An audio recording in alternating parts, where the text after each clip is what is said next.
मातृशक्ति। कल मैंने आपके मध्य में अविद्या के 4 भाग बताए थे। जीव को 4-5 प्रकार के जो क्लेश हैं उनमें पहले प्रकार की अविद्या है। अविद्या, अस्मिता, राग, द्वेष और अभिनिवेश, ये 5 क्लेश हैं।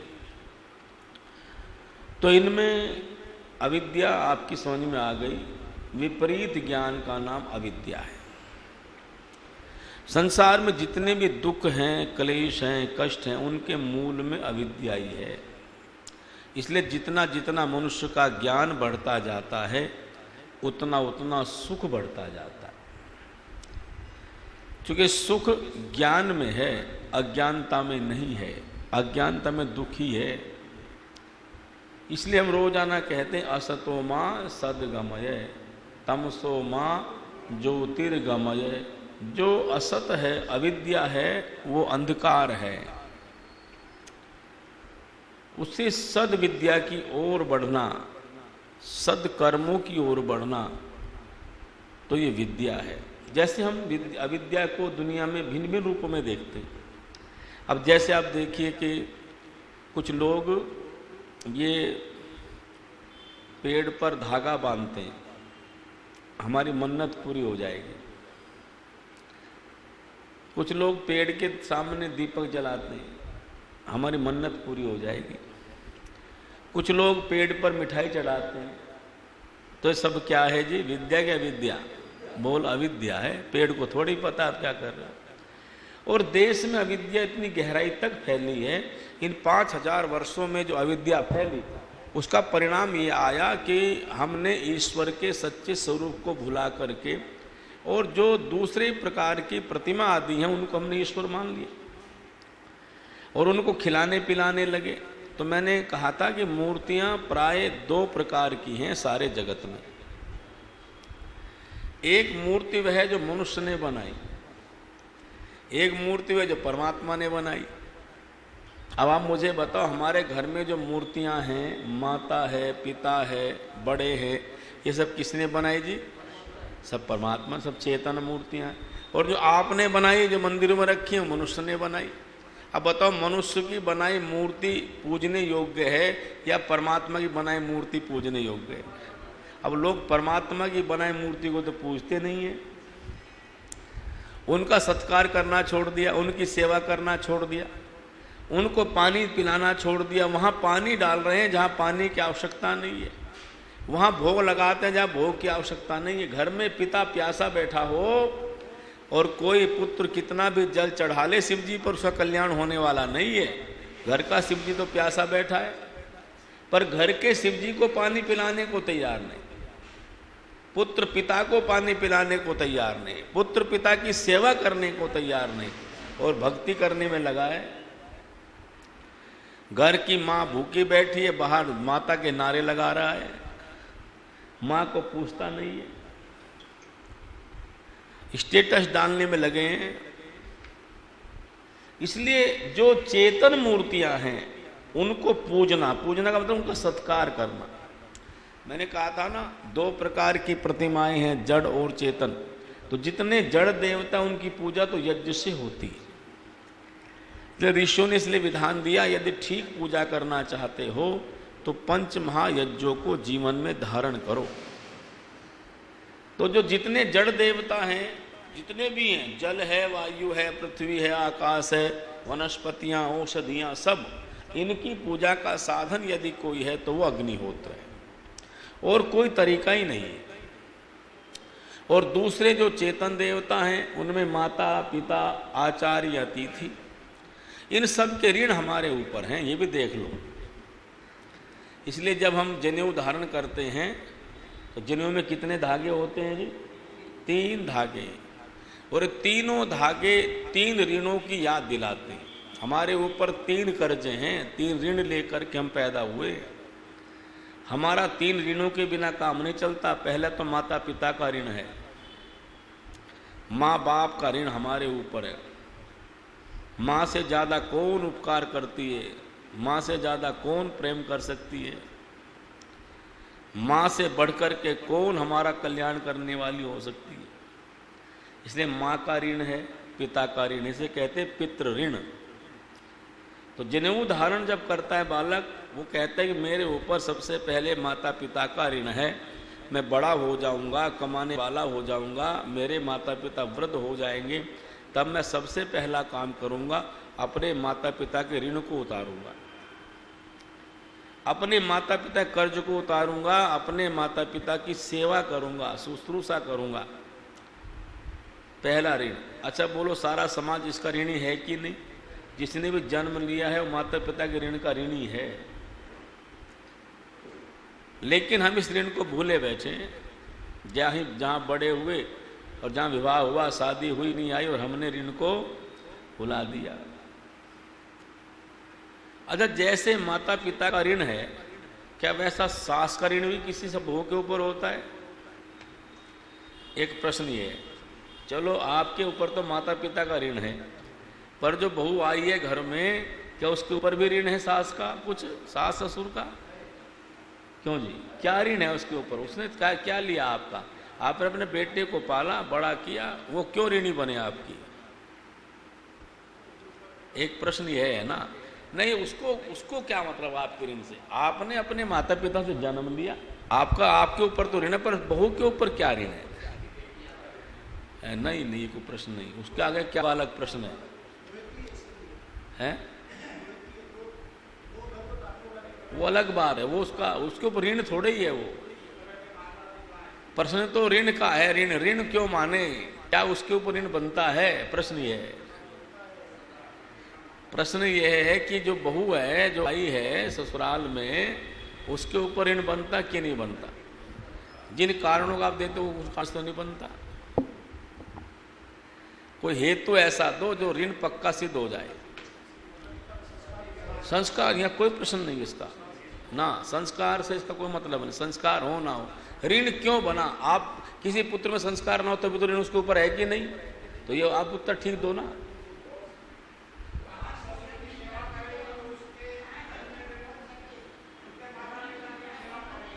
वो कोई प्रश्न नहीं है। वो तो आप काम बता रहे हो कि यदि वो करेगी तो उसको ऐसा मिलेगा, ऐसा नहीं है। वो प्रश्न नहीं है, उससे मतलब नहीं है। वो सेवा होना वो अलग काम है। मैंने कहा वो तो उसका काम है, वो करे ना करे। ऋण मैंने कहा ऋण माने, ऋण क्यों माने? प्रश्न तो ऋण का है। वो सेवा करे तो उसका, वो तो उसकी अच्छा ही बात है, वो तो उसकी अच्छी बात है। वो ये करके करे कि चलो मेरे माता पिता की भी हो जाएगी, वो उसका अपना मन का भाव। पर जैसे पुत्र सेवा न करे तो भी ऋणी है, वो सेवा करे बोलो तो भी ऋणी है। तो वो जैसे पुत्र ऋणी है, ऐसे क्या बहू भी ऋणी है? प्रश्न ये था। इसका हेतु दो। हेतु मेरा दूसरा प्रकार का, क्या बहू भी सास ससुर के ऋण की ऋणी है या नहीं है? कहाँ भी तो आपने हेतु नहीं दिया। आप जितने हेतु दे रहे हो सब गलत हैं। उसमें एक हेतु भी ऐसा नहीं है। वो आप संस्कारों पर चले गए। आप उस पर एक ऐसा हेतु दो जो पक्का लगे कि हाँ ये ऋण है इसके ऊपर। उसका बेटा ऋणी है।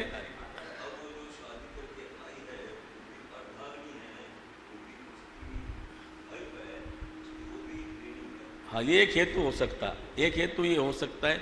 पर इससे बड़ा हेतु ये है कि वो अर्धांगिनी उसकी है, तो बेटा करता रहे सेवा। मैं तेरा अर्धांगिनी, मुझे क्या मतलब है?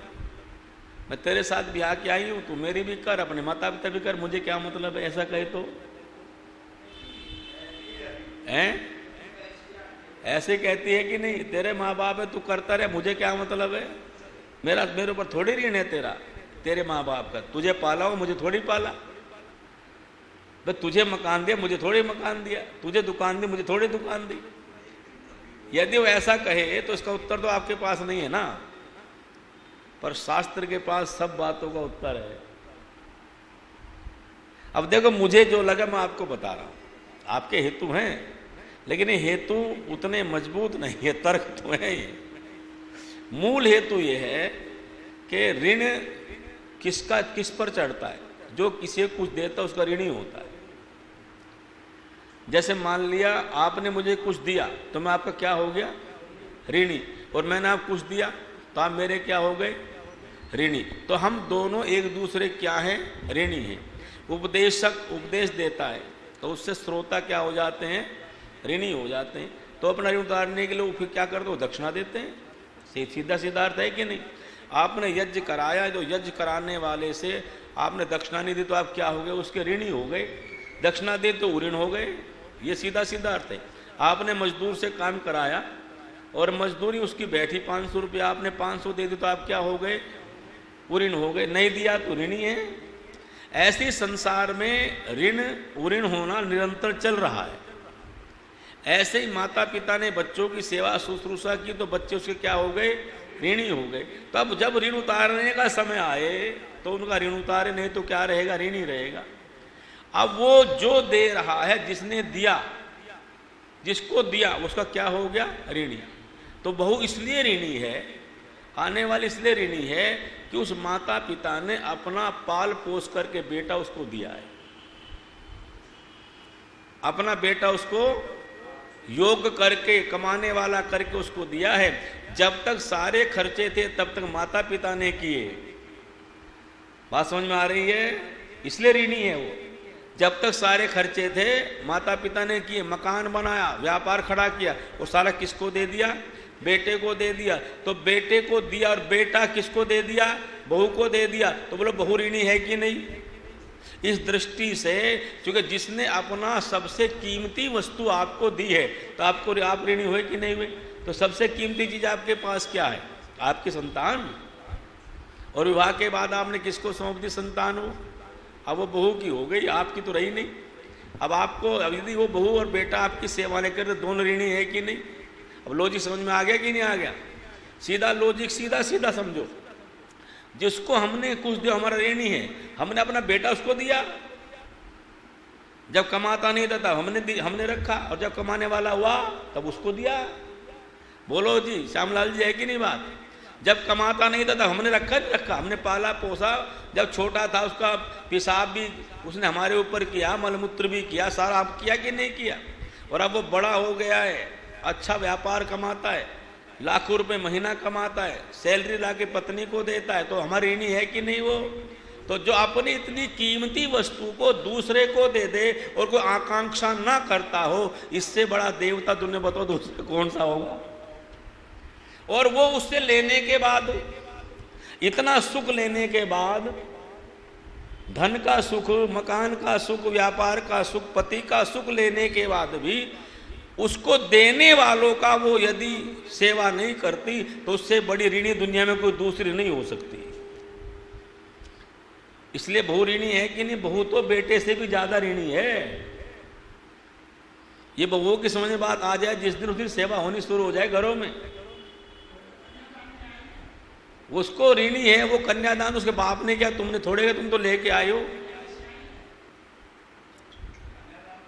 कन्यादान का अर्थ क्या है? आप सत्यनारायण जी गलत स्टेप से बोल रहे हो। आप वो बात बोल रहे हैं जो विषय में नहीं फिट हो रही है। बुद्धिमान आदमी को विषय के अंदर रहना चाहिए। कन्यादान ससुर ने थोड़े किया या पति ने थोड़े किया, माता पिता ने उसको भेजा और अपने दायित्व से मुक्त हो गए।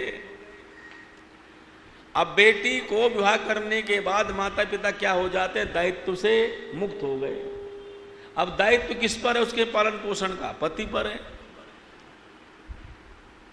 तो वो जो उसका पालन पोषण करने वाला उसकी भी ऋणी बने, और जो उसके माता पिता उसकी भी ऋणी है कि नहीं? तो उन सबकी सेवा करके वो बहू अपने ऋण से उऋण होती है। लेकिन वो क्या सोचते, ये सास ससुर मेरे ऊपर भार हैं, है ना, ये मेरे नहीं लगते कुछ भी, ये मेरे ऊपर क्या है।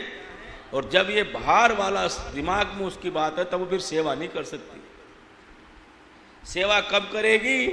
जो समझे कि नहीं, ये मेरे उनसे भी ज्यादा माता पिता जिन्होंने मुझे जन्म दिया, वो जन्म देने से मैं उनका ऋणी हूं। अच्छा, वो उनका कैसे ऋण उतारेगी? अपने माता पिता का। आप ध्यान देना। अब बेटे ने तो ऋण उतार दिया, बेटा तो साथ है माता पिता की, वो तो ससुराल नहीं गया। लेकिन बेटी आ गई, आप ध्यान देना, आपकी बेटी है माना, और आपने अपनी बेटी को बेटे के समान ही पढ़ाया, ठीक है ना माताओं बहनों, समझ लो विषय को। माता पिता ने अपनी बेटी को बेटे के समान ही पढ़ाया, उसको समान ही पालन पोषण किया, उसका विवाह कर दिया। अब वो बेटी ऋणी है कि नहीं आपकी? जोर से बोलो, जोर से बोलो थोड़ा।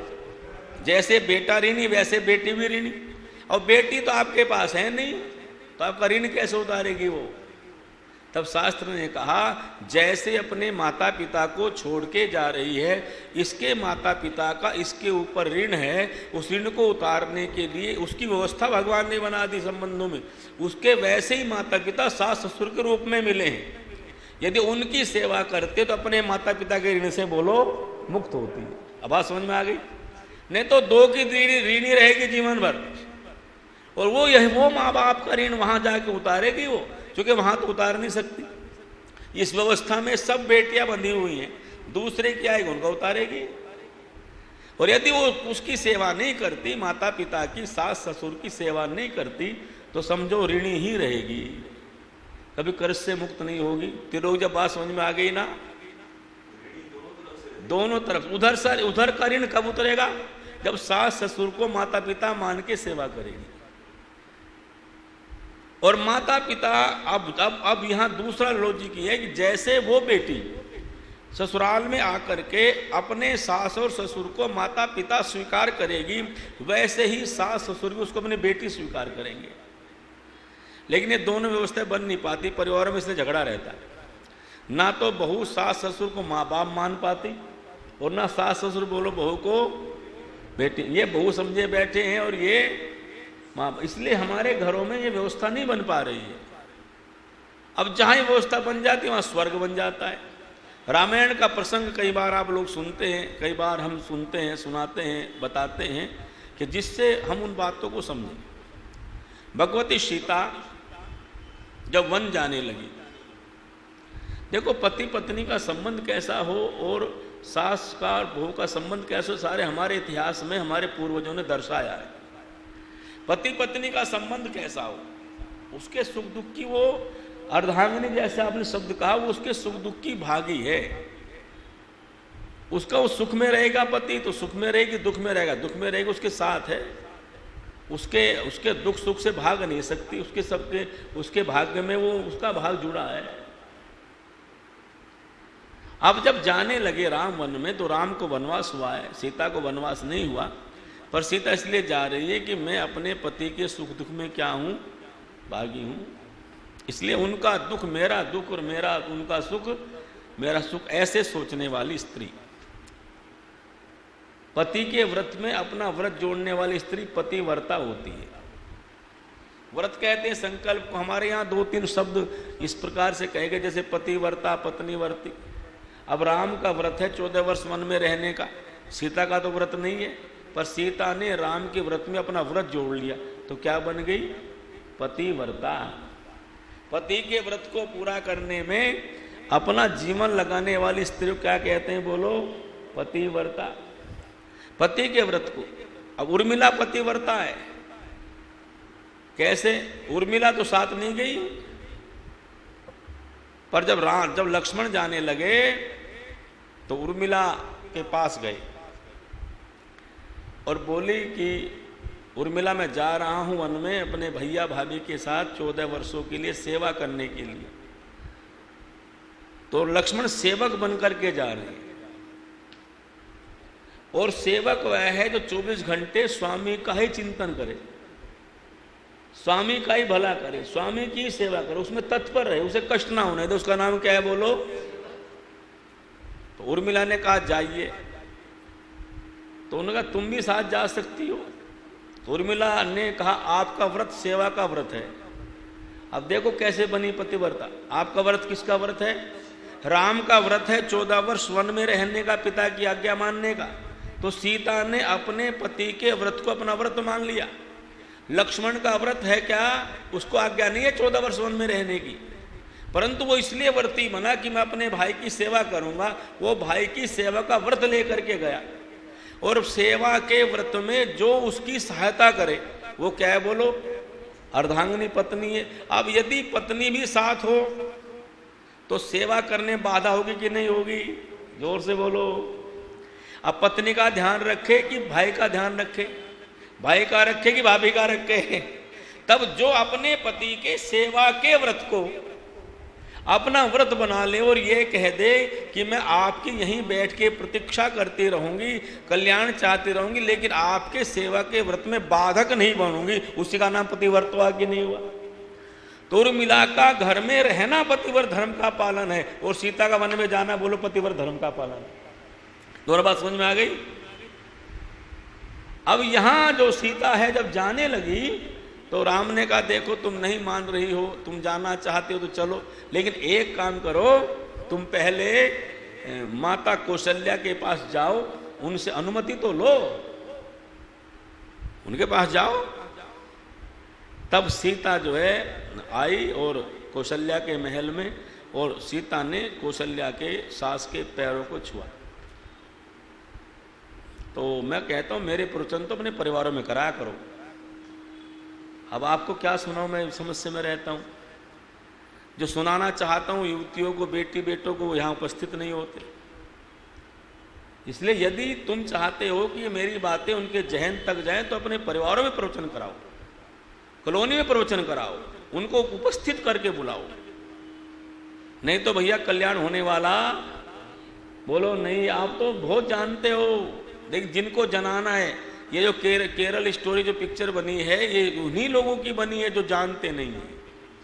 उन्हीं बेटियों का माइंड वो हुआ है जो धर्म को, संस्कृति को, कर्तव्य को नहीं जानती, जो ना वेद को जानती ना वैदिक धर्म को जानती। क्योंकि हिंदू महिलाओं में, हिंदू बेटे बेटियों में धर्म का प्रचार तो है नहीं, ना उन्हें पता संस्कृति क्या है। वो तो मानते सब धर्म बराबर है, सब एक जैसे हैं। उनका माइंड वो कितना 25,000 से ज्यादा लड़कियां चली गई केरल में। क्यों गई वो? इसलिए गई कि उनको धर्म संस्कृति का ज्ञान नहीं है, और हम एक दायरे में बैठे हैं।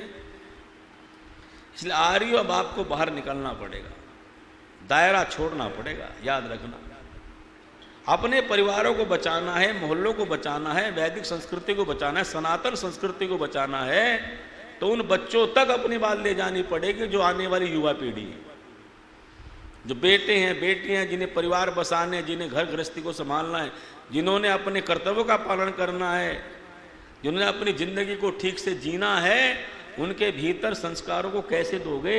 ये जिम्मेदारी किसकी है बताओ मुझे।